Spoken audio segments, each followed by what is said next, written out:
এত সম্মানীয় একটা দেশ, এত লেগাসি এই দেশটা, সেই দেশটাকে একেবারে নষ্ট করে দিয়েছে এই মোহাম্মদ ইউনূস। সেই মোহাম্মদ ইউনূস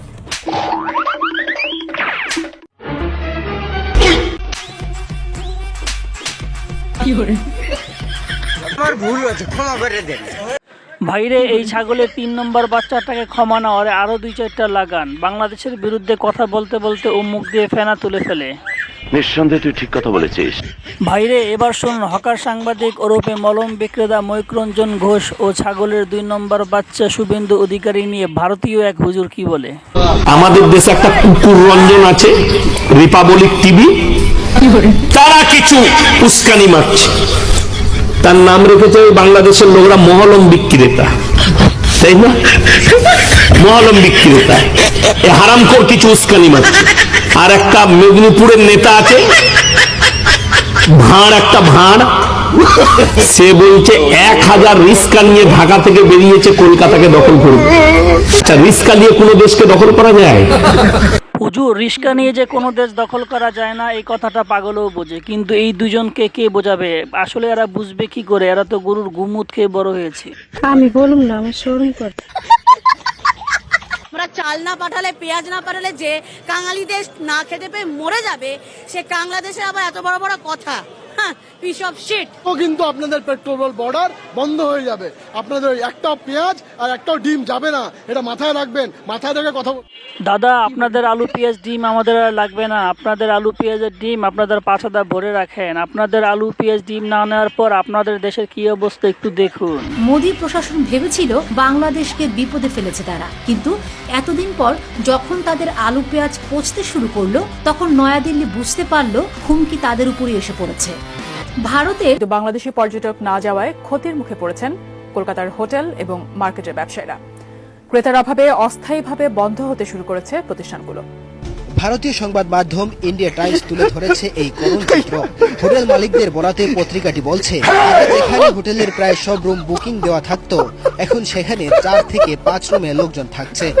এই জন্যই বোধহয় বলে, অনৈতিকভাবে অন্যের জন্য গাড়া ঘটলে সে গাড়ায় নিজেরই পড়তে হয়। ভারতের অবস্থা হলো তাই। সবচেয়ে ভয়ঙ্কর বিষয় এই মুহূর্তে যে ব্রেকিং নিউজ এসেছে দেখাবো। এই মুহূর্তে যে ব্রেকিং নিউজ এসেছে, সেই ব্রেকিং নিউজ বড় খবর এই মুহূর্তে।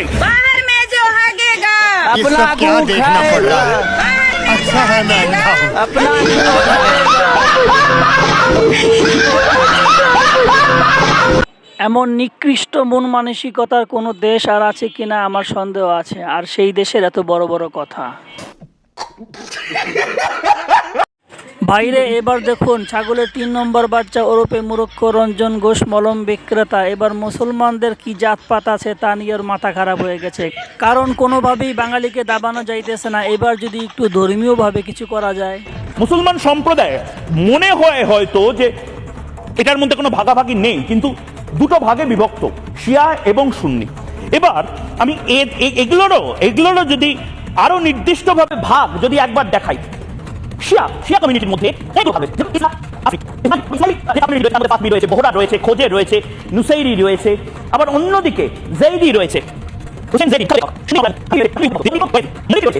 হামলি রয়েছে, সেলভি রয়েছে, আহমেদিয়া রয়েছে। এজন্যই বোধহয় বলে ছাগলে কি না খায় আর পাগলে কি না বলে। আসলে ময়ূকরঞ্জন ঘোষ এখন পাগল হয়ে গেছে।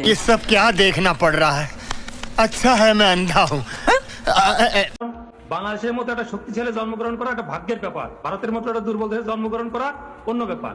বাংলাদেশ নিয়ে তাচ্ছিল্য করেন। 2001 সালে শিক্ষা হয় নাই, 2005 সালে 18 বর্ডারে গন্ডগোল করছিলেন, সেখানে আমাদের অ্যাসিস্ট্যান্ট কমান্ডার শ্রীমান জীবন কুমার। আপনি হিন্দু হয়, হিন্দুদের বিরুদ্ধে কথা বলছেন কি করে? আপনার নামের পেছনে স্বামী বিবেকানন্দকে বসিয়েছেন কোন অধিকারে? আপনি হিন্দু নাকি? আপনি নাম মারিয়ে বসেছেন।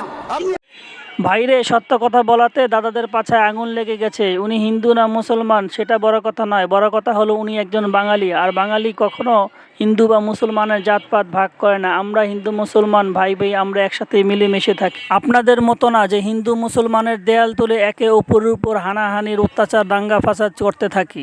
কথা কি ক্লিয়ার না ভেজাল আছে? এবার নরেন্দ্র মজুমদার ভারতকে জানিয়ে দিলেন 150 গজের 1 ইঞ্চির ভিতরে যদি কাঁটাতারে বেড়া হয় তাহলে তা ভেঙে ফেলে দিব। ভারতীয় মিডিয়াকে উচিত শিক্ষা দিলেন নরেন্দ্র মজুমদার, কি বলে শুনুন। এটা ভারতকে স্পষ্টভাবে জানাই দিই, 150 গজের যদি 149 গজেও হয় আমরা সেটাকে ভেঙে ফেলে দিয়ে আমরা সেই 150 গজের ওই সাইডে সরে ফেলে দেবো। যে এক রাত্রে ঘুম দিয়ে উড়ে দেবে বাংলাদেশ নাই, বিষয়টা খুবই একটা হাস্যকর। যদি এরকম কোনো কিছু হয়, ইউক্রেনের কাছে যেমন রাশিয়া বোকা হয়ে গেছে, বাংলাদেশের কাছে ভারত হেরে বোকা হবে। একদম ঠিক কথা বলেছেন দাদা। নিজের শরীরে 1 বিন্দু রক্ত থাকা সত্ত্বেও বাংলাদেশের 18 কোটি জনগণ বাংলাদেশের 1 ইঞ্চি জমিও ভারতের কাছে দিবে না। এমনই মজাদার, ইন্টারেস্টিং ও তথ্যবহুল ভিডিও দেখতে চাইলে আমাদের চ্যানেলটি সাবস্ক্রাইব করে রাখুন।